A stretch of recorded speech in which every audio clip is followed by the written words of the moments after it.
तो बांग्लादेश हो, चाहे तो आपका पाकिस्तान, दोनों मुस्लिम कंट्रीज हैं। पाकिस्तान को तोड़ के ही बांग्लादेश या टूट के ही बांग्लादेश बने, दो देश बन गए। तो कहीं ना कहीं वहां कट्टरवाद में महसूस करता हूं, और वो कट्टरवाद केवल एक शिया और सुन्नी के लिए नहीं है, वो कट्टरवाद अपने देश की जनता के लिए भी है, अपने विरोधियों के लिए भी है। खालिदा जिया को 10 साल से इन्हीं शेख हसीना में जेल में डाल रखा था। सबसे बड़ा मुद्दा ये है पेस्टिसाइड्स का और फर्टिलाइजर का। सबसे बड़ा मुद्दा ये है कि इन लोगों को सिर्फ जो इनके चहेते उद्योगपति हैं उन्हें फायदा पहुंचाना है, और कोई उद्देश्य नहीं है इन लोगों का। इनसे बड़ा कनेक्शन है, आपने शायद ना नोट किया हो, लेकिन मैं एक बार ये कहना चाहूंगा आपसे, आप इस पे स्टडी करना। 90 के दशक से कॉरपोरेट की जो आंख है वो किसानी पे आ चुकी थी। उसके बाद से कॉरपोरेट ने और पॉलिटिकल पार्टीज ने मिलके ये सारी चीजें प्रोपेगेंडा एक चलाया किसान को बरगलाने का। किसान को बरगलाया कैसे गया? मंडियों में किसान के फसल के रेट लगातार गिराते चले गए, और फर्टिलाइजर, पेस्टिसाइड्स, ट्रैक्टर के जो प्राइस हैं, वो सारी चीजें हैं, लेबर कॉस्ट बढ़ती चली गई। तो किसान को ये लगने लगा कि खेती में अब कुछ नहीं रहा, तो किसान का बच्चा इन्हीं लोगों के पास मजदूरी करने के लिए पहुंच गया। ये एक विचारणीय प्रश्न है और विचारधारा के ऊपर निर्भर। नेहरू जी की विचारधारा या कांग्रेस की विचारधारा क्या थी? 1942 में भारत को आंदोलन शुरू हुआ, और मुस्लिम लीग के साथ यही आरएसएस बंगाल में शासन चला रही है। वहां के फाइनेंस मिनिस्टर और उप प्रधानमंत्री श्यामा प्रसाद मुखर्जी थे, और उन्होंने ये आश्वासन दिया था ब्रिटिशर्स को कि हम इस आंदोलन को, भारत छोड़ो आंदोलन को, हम बंगाल में कुचल देंगे। तो ये बात ये नहीं है कि नेहरू जी की पॉलिसी गलत थी या आज की पॉलिसी सही है, लेकिन जो हमारी विचारों का खेल था। हालांकि श्यामा का प्रचार मोदी जी ने किया, हमारे देश के प्रधानमंत्री। जियो ने फ्री डाटा देके प्रॉफिट कमाया, और 6 महीने बाद कितना कमाना शुरू किया बेहिसाब। पहले के दौरान भी देखा था उनको गिरा, फ्री डाटा में भी उन्होंने पैसा कमाया। पहले आदमी को बेकार कर दो, अब वो आपके ऊपर निर्भर है। अब आप चाहे जैसा उसकी मुंडी मरोड़ के उसे काम करें। नमस्कार दोस्तों, हमारे इस न्यूज पोर्टल पर आप सभी का स्वागत है। देश में विभिन्न मुद्दों पर विभिन्न बातें हो रही हैं, चाहे बांग्लादेश को लेकर गाजियाबाद में चली किया, जहाँ पर गरीब मुसलमानों के बच्चों को झुग्गी झोपड़ियों में पीटा गया, उनकी झुग्गियों को जला दिया गया। इसके अलावा किसानों को लेकर भी काफी बातें करने के लिए मेरे साथ यहाँ पर मेरे साथी मौजूद हैं। आइए मैं इनसे बात करता हूँ और जानने का प्रयास करेंगे कि ये लोग क्या सोचते हैं। ये सियासत की गर्मियां भारत के ऊपर क्या प्रभाव डालेंगी, ये बड़ा सवाल है। नमस्कार सर। नमस्कार सर। क्या नाम होगा सर? अपना परिचय दीजिएगा। मेरा नाम वाईके शर्मा। शर्मा जी। हाँ, मैं एयरपोर्ट से रिटायर हूँ जी, और उसके बाद स्टेट बैंक ऑफ इंडिया से भी रिटायर हूँ। और आप राजनीति की बात कर रहे हैं, हालांकि आप तो रिटायर हैं भाई, डिफेंस सेक्टर है, तो जय जवान जय किसान वाली सरकार है। तो बीजेपी कहती है किसानों के लिए, जवानों के लिए, हम सबसे आगे। नहीं, अच्छी बात है यदि ऐसा उनकी विचारधारा है, जय जवान जय किसान वाली, लेकिन धरातल पे वो दिखनी चाहिए। धरातल पर क्या नहीं दिख रहा? क्या आप देख रहे हैं? धरातल पे आप अभी आप मैं बताऊं आपको, किसान 1 साल तक बैठे रहे जी, 700 750 जवान किसान शहीद हुए। उसके बाद में 1 साल तक धरने पे बैठने के बाद में उन्हें आश्वासन मिला कि उनकी जो मांगे हैं उनके ऊपर कमेटी बैठाई जाएगी, कमेटी बैठ भी गई। लेकिन आपने देखा होगा हरियाणा में जिस प्रकार चुनावी समीकरण बड़ा है, तो बात करें वहां के मुख्यमंत्री नायब सिंह सैनी ने ऐलान किया है, तो बाकायदा कहा है कि भाई 14 फसलों पर एमएसपी निर्धारित थी हरियाणा में, अब 24 फसलों पर देंगे। इस बात पर आप कैसे पानी डालेंगे? देखिए, मैं पानी किसी बात पर नहीं डालूंगा, मैं सरकार का विरोधी नहीं हूँ, ना अपोजिशन का पक्षधर हूँ। लेकिन जो बात आपने कही कि हम 14 पे दे रहे थे, अब 24 पे देंगे, हिंदुस्तान के अंदर इस एमएसपी या फसल का फायदा किसे मिलता है? क्या हिंदुस्तान के सभी किसानों को मिलता है? यदि मिलता है तो ये किसान आत्महत्या क्यों करते हैं? इसका फायदा मुख्य रूप से पंजाब और दूसरे नंबर पे हरियाणा, बाकी सब धरे के धरे रह जाते हैं। और आंदोलन भी कहते हैं कि हरियाणा पंजाब वाले किसान ज्यादा कर रहे हैं, सुनने में भी ये आता है। क्योंकि फसल एक थोड़ी है या 14 थोड़ी है या 24 थोड़ी है। जी। उन्होंने आंदोलन दो चीजों के लिए किया, एक तो एमएसपी के लिए और दूसरा करा जमीन अधिग्रहण के विरोध में। जो काले कानून आए थे जी। उनके ऊपर अभी तक कोई जो तथ्यात्मक चीज है वो कब निकल के फिर दोबारा से आ जाएगी, जी। उन्हें इस बात का डर है जी। फिर दोबारा से, इसीलिए तो फिर वो आंदोलन कर रहे हैं। कल भी आंदोलन था, बल्कि मेरे हापुड़ में तो कल भी था। मैं सुना है कि ट्रैक्टर यात्रा निकली थी 9 तारीख को किसानों की। बिल्कुल निकली थी और उसको दबा भी दिया गया, दबा भी दिया गया। पुलिस ने अच्छा खासा बंदोबस्त करके रखा। ये सरकारी तरीका मुझे बिल्कुल भी उचित नहीं लगता है कि आप आवाजों को शक्ति से दबाएं। आप बात करें उनके साथ, उन्हें समझाएं क्या फायदा है क्या नुकसान है, उनकी समझ में आना चाहिए। आप ये तो इस तरह से तानाशाही कही जाएगी। कभी आप पानी की बौछार करते हो, कभी सड़क में कीले गुड़वा देते हो, कभी तुम आप लठ बजवा देते हो। ये कोई तरीका नहीं है। ये हम लोकतंत्र में रहते हैं। लोकतंत्र में हमें हर जगह हमेशा गुंजाइश होती है बातचीत के जरिए, और अंत में बातचीत के जरिए ही हल होता है। कई भाषाओं का देश है भारत, और मुख्य तौर पर विश्व में जितने धर्म है सभी धर्मों के लोग भारत में हैं। आपने किसानों के मुद्दे पर यह बात कही, लेकिन आज जो सियासत, आप डिफेंस सेक्टर से भी जुड़े व्यक्ति हैं, आपने बताया एयरपोर्ट से साइड है, तो एक सवाल आपके लिए बनता है कि जिस प्रकार ये खबरें आ रही हैं कि बांग्लादेश की सेना, मैं सेना की बात कर रहा हूँ, बांग्लादेश के आम नागरिकों की फिलहाल बात नहीं कर रहा, हिंदुओं को ढूंढ ढूंढ कर चुन चुन कर मार रही है, पीट रही है, इस्लाम कबूल करने के लिए मजबूर कर रही है। ये साजिश कहां से चल रही है, षड्यंत्र कैसा? देखिए आप, every action has got its equal and opposite reaction. हर क्रिया की उसी के बराबर विपरीत प्रतिक्रिया होती है। न्यूटन का लॉ है। हाँ जी, तीसरा नियम है। तो अब मैं आपसे ही पूछना चाहता हूं, क्योंकि आपने एक प्रश्न उठाया है कि पिछले 10 साल से हिंदुस्तान में क्या हो रहा है। यानी विकास हो रहा है, विकास की गंगा बह रही है, बहुत अच्छी बात है, बहुत अच्छी बात है, विकास हो रहा है। लेकिन ये बुलडोजर कहां किस किस तरह से घूम रहा है। अपराधियों पर चलता है बाबा का बुलडोजर। नहीं, बाबा का बुलडोजर, बाबा का दावा मैं मान रहा हूं उनका। ये तो अच्छी बात है कि अपराधियों के ऊपर बुलडोजर चले और कानून का हमें सहारा ना लेना पड़े, जजों का सहारा ना लेना पड़े, तुरंत दान महाकल्याण हो जाए, लेकिन न्याय संगत तरीके से होना चाहिए। मैं हिंदू हूं, आप मुसलमान हैं, तो न्याय आपको भी मिलना चाहिए, न्याय मुझे भी मिलना चाहिए। ऐसा नहीं होना चाहिए कि आपके घर पे बुलडोजर चल जाए और मैं मूंछों पर ताप देते हुए और आपके समाज को चिढ़ाते हुए, घटा बताते हुए माला पहनूं। ऐसा भी तो मैंने देखा है। तमाशा देख लीजिए। हाँ, इस इलेक्शन में कुछ कुछ उसके परिणाम भी आपके सामने आए हैं। नहीं तो बहुत अच्छा शासन यदि होता, खास तौर से हमारे प्रदेश में, तो ये परिणाम थोड़ी आते भाई। पहली बार 73 सीट, दूसरी बार 62 सीट, मैं 14 और 19 की बात कर रहा हूं, और इस बार 33। कोई तो वजह रही, डाउन होता जा रहा है, डाउन हो रहा है, तो कोई तो वजह रही होंगी। कहीं ना कहीं तो असंतोष है। तौर पर भाई हापुड़ जिले में हम मौजूद हैं जी, और आपने परिस्थिति और हालातों की बात करी, बिल्कुल आपने सीटों की बात करी, तो जिस प्रकार से आपने धार्मिक राजनीति की बात कही है, क्या हापुड़ में भी ऐसा हो रहा है कि कोशिश धर्म के नाम पर अन्याय किया जा रहा है? नहीं, मैं ये नहीं कहूंगा, क्योंकि मैं प्रत्यक्षदर्शी नहीं हूं ऐसी चीजों का, लेकिन कुछ चीजें तो हैं, कुछ कोशिशें तो हुई हैं। ऐसा क्या हुआ मामला, एक मामला जो आपने देखा हो या सुना हो? कम से कम सुना है मैंने। क्या सुना? कि किसी मंदिर में कुछ मामला हो गया, किसी चंडी मंदिर में किसी ने जाके कुछ रख दिया, फला मंदिर, इसी कांवड़ के दौरान किसी ने कुछ गड़बड़ कर दी, या कुछ कांवड़िये मस्जिद के अंदर घुसने की कोशिश कर रहे थे, उसमें कोई पुलिस वाला भी शामिल था, उसकी वीडियो भी मैंने देखी है। तो इस तरह की बातें तो हैं, और उसकी विचारधारा जो बताई गई है वो भारतीय जनता पार्टी से मेल खा रही है। मतलब डिवाइड एंड रूल वाली पॉलिसी की आप बात करें। हाँ, जिस प्रकार ऐसे अंग्रेज भी करते थे कि मंदिर में मांस का टुकड़ा फेंक देते थे और मस्जिद के बाहर गंगा जल फेंक देते थे, इससे लोगों की जो धार्मिक भावनाएं हैं, क्योंकि धर्म जो है वो भावनाओं से जुड़ा होता है, और आपने इतना बड़ा उदाहरण दिया। बाकी जो बांग्लादेश के मुद्दे पर आपने कहा, सर मैं बीच में एक सेंटेंस जोड़ूं, आप क्योंकि ब्रिटिशर्स का जिक्र ले आए, मुझे उनसे कुछ नहीं लेना देना, वो मेरे नहीं, वो हमारे नहीं थे, उन्हें तो भगाना ही था, लेकिन ये हमारे हैं। तो यही बताया कि भाई पार्टी यही तो सिद्धांत तो एक ही हो गया ना। जिस प्रकार आपने बताया कि भाई मंदिर में कुछ गिरा दिया गया, ये तो अंग्रेज ही करते थे। हाँ, अंग्रेज करते थे, ये सही बात है, लेकिन वो मेरे थे नहीं कुछ।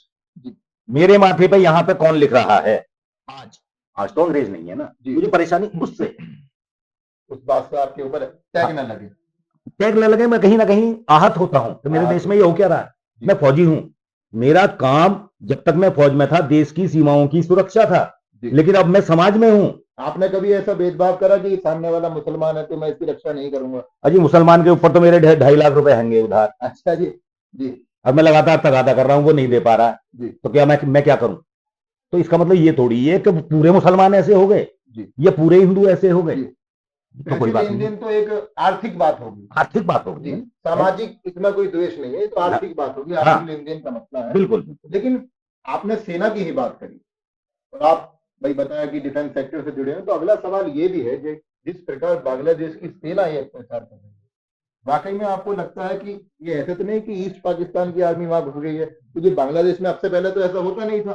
सेना का जो मुख्य काम होता है नागरिकों की रक्षा करना है। देखिए सर, चाहे तो बांग्लादेश हो, चाहे तो आपका पाकिस्तान, जी, दोनों मुस्लिम कंट्रीज है। जी बिल्कुल। पाकिस्तान को तोड़ के ही बांग्लादेश जी। या टूट के ही एक बांग्लादेश देश बना, के दो देश बन गए। दो देश बन गए। जी। तो कहीं ना कहीं वहां कट्टरवाद में महसूस करता हूं, और वो कट्टरवाद केवल एक शिया और सुन्नी के लिए नहीं है। जी जी। वो कट्टरवाद अपने देश की जनता के लिए भी है, अपने विरोधियों के लिए भी है। खालिदा जिया को 10 साल से इन्हीं शेख हसीना ने जेल में डाल रखा था, हिरासत में थे जब से, सलाखों के पीछे बैठे हैं। ठीक है जी। लेकिन मेरी नजर में जो फौज कर रही है, कायदे में तो शेख हसीना की फौज है। जी बिल्कुल। हैं? अभी तो सरकार मोहम्मद यूनुस चला रहे हैं। अभी तो मोहम्मद यूनुस चला रहे हैं। जी। आई समझ में, उनकी देख रेख में, गठन तो बाद में होगा लेकिन अभी तो वो उनको दे दिया गया है। जी। तो मुख्य मुद्दा ये है मेरी नजर में कि वहां के ऊपर जो अत्याचार हो रहा है, सेना अत्याचार कर रही है, यानी सेना के अंदर राजनीति है वहां पे, राजनीति है वहां, वो गलत है। देश भाग नहीं है, सुरक्षा वाला भाग नहीं है, नहीं। राजनीति है। राजनीति है जी। और ये राजनेताओं के कहने से हो रहा है। जी। आपने देखा होगा भाई, जब इस देश की आपने आजादी की ही बात करी, सेना के बारे में आपने बात करी, जो भारत के लीडर्स रहे, जवाहरलाल नेहरू को the architect of modern India कहा जाता है। भाई भारत में एम्स लेकर आए, मेडिकल फैसिलिटीज लेकर आए। बड़ा सवाल यह है कि जिस प्रकार जो उनकी पॉलिसीज बनाई गई थी असम में, भाई लद्दाख में भी 6 शेड्यूल लागू करने की मांग उठाई एक साइंटिस्ट ने। तो सवाल यह है कि इन पॉलिसी को ध्वस्त करने के पीछे का कारण क्या है? देखिए, ये एक विचारणीय प्रश्न है और विचारधारा के ऊपर निर्भर। जी। नेहरू जी की विचारधारा या कांग्रेस की विचारधारा क्या थी? 1942 में भारत छोड़ो आंदोलन शुरू हुआ। जी बिल्कुल। और मुस्लिम लीग के साथ यही आरएसएस बंगाल में शासन चला रही थी। वहां के फाइनेंस मिनिस्टर और उप प्रधानमंत्री श्यामा प्रसाद मुखर्जी थे। जी। और उन्होंने ये आश्वासन दिया था ब्रिटिशर्स को कि हम इस आंदोलन को, भारत छोड़ो आंदोलन को, हम बंगाल में कुचल देंगे। जी। तो ये बात ये नहीं है कि नेहरू जी की पॉलिसी गलत थी या आज की पॉलिसी सही है, लेकिन जो हमारी विचारधारा, विचारों का खेल था। हालांकि श्यामा प्रसाद मुखर्जी को उन्हीं नेहरू जी ने कश्मीर मामलों का मंत्री बनाया था अपनी सरकार में। बिल्कुल। तो सरकार के स्तर पे ये चीजें, विचारधारा अपनी जगह सही हो सकती है, लेकिन अच्छे के लिए होनी चाहिए। जी। उसमें उसमें बुराई का कोई स्थान नहीं होना चाहिए, मनभेद नहीं होना चाहिए। मतभेद हैं, होने भी चाहिए, तर्क होने चाहिए। विपक्ष का काम है सरकार को ट्रैक पे रखना। बिल्कुल बिल्कुल। डाइवर्सिटी है तो भाई मतभेद हाँ, तो होगा। बिल्कुल। डाइवर्स कंट्री है हमारी, बिल्कुल, विभिन्न विचारों के लोग हैं जी। तो सवाल यहाँ पर एक ये भी बनता है, आपने इतनी सारी बातें करी, लेकिन मुख्य बात यह है कि भाई अब बीजेपी एक और बात को सामने ला रही है। बीजेपी के तमाम आईटी सेल है, उनकी तेजी से कह रहे हैं राहुल गांधी का कहीं ना कहीं मोहम्मद यूनुस के साथ कनेक्शन है, क्योंकि एक बार इनका संवाद हुआ था जिससे। तो सरकार का यही कहना है कि भाई ये जो हो रहा है ये कांग्रेस की ही देन है, ये देन किसी और की नहीं। चरमपंथी विचारधारा, रोहिंग्यों को भारत में शरण देना भी कांग्रेस का ही काम है। ममता बनर्जी पर बंगाल पर सवाल उठाए जाते हैं, लेकिन आप क्या कहेंगे? पिछले 10 साल से आसाम में, बंगाल में सरकार किसकी है? बंगाल में ममता बनर्जी की है। आसाम में भाजपा सरकार है। तो फिर कांग्रेस कहां से आ गई? जी। इन्फिल्ट्रेशन, रोहिंग्या तो वहीं से आएंगे ना।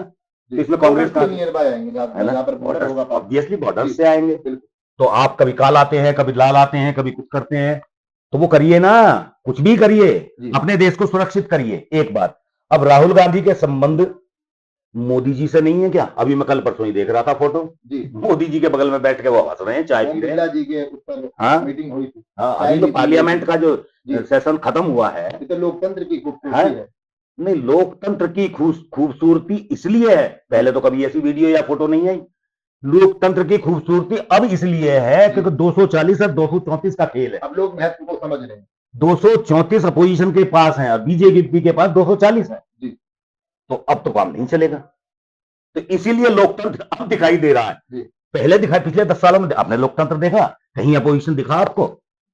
लोग तो यही कहते थे कि भाई एक तरफा सरकार है, 400 पार की बात हुई थी, हाँ, लेकिन नारा जो है ध्वस्त हो गया कहीं ना सर कहीं। मैं कह रहा हूं अपोजिशन का स्ट्रांग होना बहुत ज्यादा जरूरी होता है। बिल्कुल, बिल्कुल। जब सड़कें शांत हो जाती हैं तो संसद निरंकुश हो जाती है। जी। संसद में कंट्रोल नहीं रहता, सरकारें तो ये भी मनमन। कहा जा रहा है कि भाई अंग्रेजों के काल का संसद था तो पानी की एक बूंद नहीं टपकी थी, लेकिन इस संसद में तो वीडियो सामने आ रहे हैं, भाई पानी टपक रहा है बूंद बूंद करके। नहीं ऐसे आप कहेंगे यदि जी। तो इसी 1-2 महीने में मैं समझता हूँ 50 पुल गिर गए होंगे। जी। आपका राम मंदिर में भी लगातार ऐसा मामला। राम मंदिर में भी टपक रहा है। जी। तो ये तो कंस्ट्रक्शन फेलियर है या कॉन्ट्रैक्टर का फेलियर है। तो इस बात में किसकी गलती है? आप समझते होंगे कि भाई अगर हम टैक्स स्लैब को देखें तो मिडिल क्लास व्यक्ति आज की तारीख में देश को चला रहा है, जो नौकरी पेशे वाला है, जिसका काम कैश से नहीं है, जो अपने अकाउंट में सैलरी लेता है, उसकी सैलरी से टैक्स करता है, देश वो चलाता है।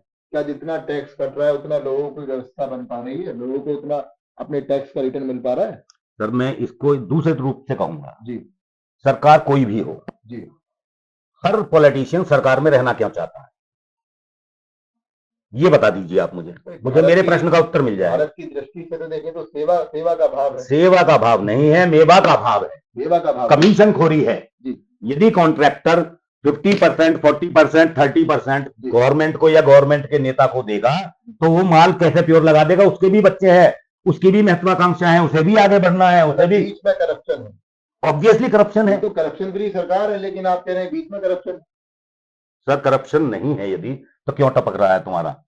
सबसे बड़ी पंचायत जहां लगती है इस देश की, और यदि उसके अंदर पानी टपक रहा है, न केवल टपक रहा है जी, मुझे नहीं पता आपको कितना पता है कितना नहीं, सड़क से पानी संसद में जा रहा है, राज्यसभा। वो भी है, लेकिन भाई हमने अंदर की बात करी नहीं। जब आप कंस्ट्रक्ट करते हैं किसी चीज को तो आप रोड लेवल से ऊपर ही लेके जाएंगे ना, और काफी ऊपर लेके जाएंगे। यहाँ तो आपकी संसद बैठनी है, सर्वोच्च नेता लोग वहां पे बैठेंगे, वो इम्यून है इन चीजों से, जनता के चुने हुए प्रतिनिधि है।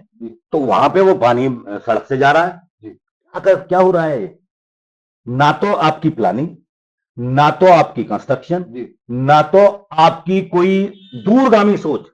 आज 7 देश, बांग्लादेश का तो देख लिया आपने, उससे पहले श्रीलंका का देखा था, क्या म्यांमार, क्या पाकिस्तान, क्या चीन, आप तो घिरे हुए हैं चारों तरफ से। किसी समय में अटल बिहारी वाजपेयी ने कहा था, धनी आदमी थे ज्ञान के, हालांकि बीजेपी की गवर्नमेंट में ही वो मुखिया थे, उन्होंने कहा था आप पड़ोसी कभी नहीं बदल सकते। सही बात है। तो पड़ोसियों से बना के रखने के सिवा आपके पास कोई ऑप्शन नहीं होता। भाई फॉरेन पॉलिसी के बारे में बात करें तो कहते हैं मोदी जी ने तो विश्व में डंका बजाया है, आप कहीं भी चले जाओ मोदी जी के नाम का डंका है। इस तरह की आपके पास भी आता हूँ सालन, एक बार इनसे जान लेते। हाँ जानिए आप प्लीज। आप सालन क्या कहना चाहेंगे? आप किसानों को कई बार भाई किसानों के मुद्दे उठाते हैं, तो आज बड़ा सवाल ये है कि भाई देखा गया है भाई 2024 के इलेक्शन का रिजल्ट आया, तो देखने वाली बात जो थी, जो ग्रामीण क्षेत्र है यानी कि रूरल इंडिया जो है हमारे भारत का, वहां पर बीजेपी का वोट बैंक गिरने के पीछे का कारण क्या है? गिरने के पीछे का कारण ये है कि पिछले 10 साल में ग्रामीण क्षेत्रों में विकास के नाम पर सिर्फ और सिर्फ जुमले दिए गए हैं। किसानों को सहायता के नाम पर सिर्फ और सिर्फ जुमले दिए गए हैं और कुछ नहीं दिए। किसान सम्मान निधि के बारे में ये कहना चाहूंगा मैं, किसान सम्मान निधि आप 2000 रुपए आप उन्हें 4 महीने में देते हैं, 3 के साथ, ठीक है। 500 रुपए महीना आप किसान सम्मान निधि में दे रहे हैं। किसान आपकी भीख का मोहताज नहीं है। किसान मोहताज है किस चीज का? जो छोटा किसान है, गरीब किसान है, वो मोहताज है सहायता का। उसे आप सक्षम बनाइए। किसान कहाँ से लेकर के आएगा? दूसरा कहने का तात्पर्य ये है कि आप 500 रुपए महीना इस हाथ से दे रहे हैं किसान, और बदले में 3000 रुपए आप उससे छीन ले रहे हैं। सबसे बड़ा मुद्दा ये है पेस्टिसाइड्स का और फर्टिलाइजर का। सबसे बड़ा मुद्दा ये है कि इन लोगों को सिर्फ जो इनके चहेते उद्योगपति हैं उन्हें फायदा पहुंचाना है और कोई उद्देश्य नहीं है इन लोगों का। ये तो वही बात हो गई जो राहुल जी ने दोहराया था, में तस्वीर लेकर आ गए। नहीं, राहुल जी देखो, हम किसी को रिप्रेजेंट नहीं कर रहे हैं जी, ठीक है। हमारी दुश्मनी ना भाजपा सरकार से है, ना हमारी दुश्मनी कांग्रेस से है, लेकिन आप अच्छा, उद्योगपति और किसानी का क्या कनेक्शन है? ये बात बार-बार उद्योगपति और किसानी का सबसे बड़ा कनेक्शन है, आपने शायद ना नोट किया हो, लेकिन मैं एक बार ये कहना चाहूंगा आपसे, आप इस पे स्टडी करना। 90 के दशक से 90 के दशक से कॉरपोरेट की जो आंख है वो किसानी पे आ चुकी थी। उसके बाद से कॉरपोरेट ने और पॉलिटिकल पार्टीज ने मिलके ये सारी चीजें प्रोपगेंडा एक चलाया किसान को बरगलाने का। किसान को बरगलाया कैसे गया?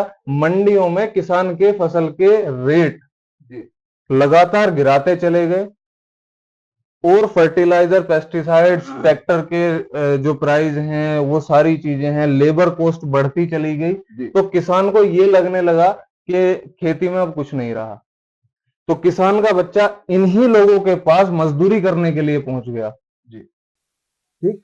और किसान खेती छोड़ता चला गया। इनकी सबसे बड़ी आंख फार्मिंग सेक्टर पे है। इन्हें सबको पता है, इन्हें सबको पता है। जो कृषि मंत्री हैं शिवराज सिंह चौहान जी, भाई, वो खुले संसद में कहते हैं कि किसानों के ऊपर जो राजनीति संयुक्त किसान मोर्चा करता है जी, वो लाजमी नहीं है। उत्तर प्रदेश में भी अगर जिस क्षेत्र में हम बैठे हैं, ये पश्चिम यूपी है, जी, मुख्य तौर पर गेहूं और गन्ने की फसल के लिए क्षेत्र मशहूर है जी। क्या पर्याप्त रेट नहीं मिल रहा है गेहूं पर? नहीं मिल रहा है। कितना मिलता है प्रति कुंटल? कितना है प्रति कुंटल? 2100-2200 रुपए। 2200 के 2272? ठीक है, 2272 वो एमएसपी है, लेकिन बिकता 2000 तक भी है, बिकता 2000 तक भी है मंडियों में। लागत कितनी लगती है अगर हम सवाल उठाएं तो? लागत लगती है 1 बीघा में, अगर आप गेहूं की फसल लेने जाएंगे तो लगभग 3 कुंटल फसल होती है। आज की रेट के हिसाब से जो लागत है किसान की, वो 1 बीघे में 4 से 4,500 रुपए की लागत है। इतनी ज्यादा? जी।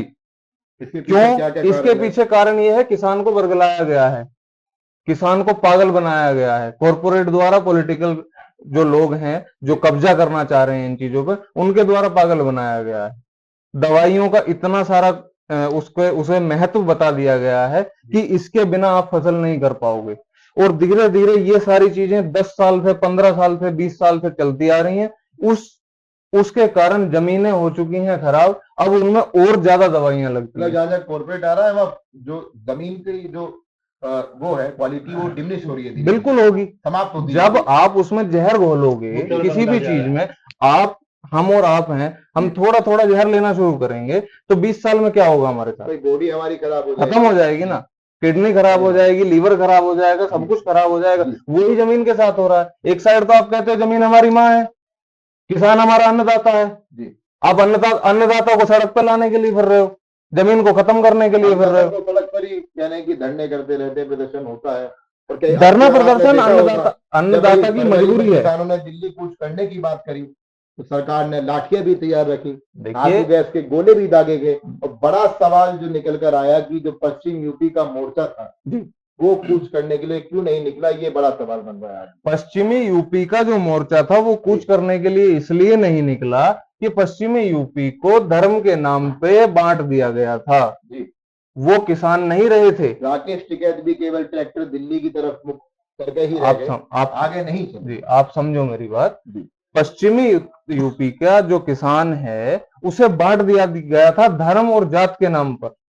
पश्चिमी यूपी का किसान इतना भोला है कि उसे कोई भी आकर के 4 बातें बताएगा, वो उनमें से 3 जरूर मान लेगा।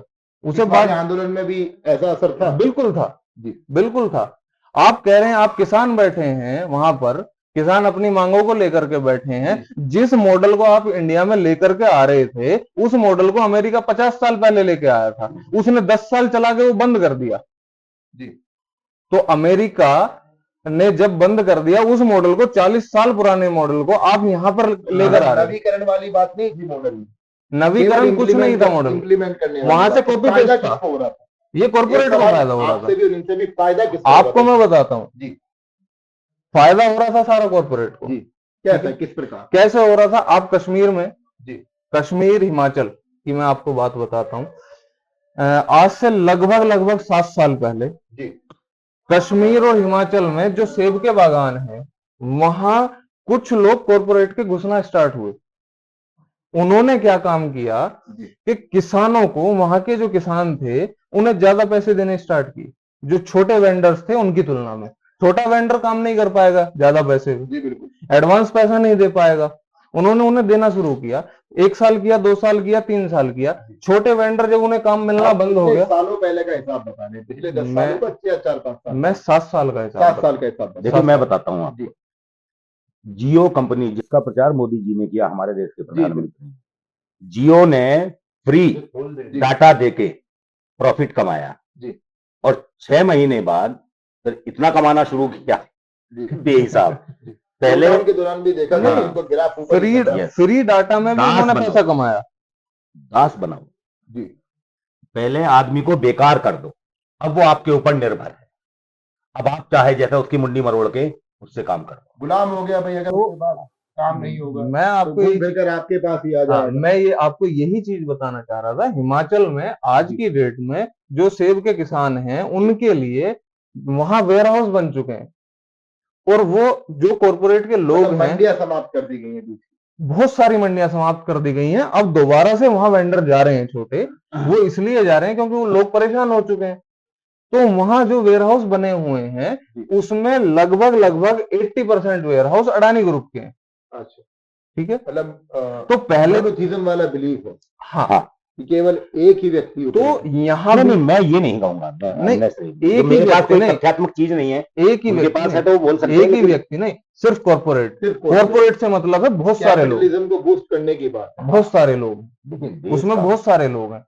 अभी आपके प्रीपेड मीटर लग रहे हैं बिजली के, आप देखिए, मेरे पास एक फोटो भी पड़ा था, मैं आपको दिखा दूंगा। दिखा दीजिए कैमरा। हाँ, उन्हें उसमें वो कुछ वीडियो टाइप है, उसमें मैं कैमरा, ठीक है, उसमें आप देखिएगा, उसमें अडानी उसका नाम है, अडानी वॉलमार्ट का कुछ करके, ठीक है, मीटर पे मोनोग्राम लगा हुआ है। तो ये तो सीधा सीधा फंडा है ना जी।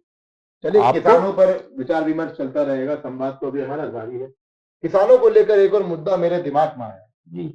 भारत की कुश्ती की शान विनेश फोगाट, बहन विनेश फोगाट ने नाम ऊंचा करा।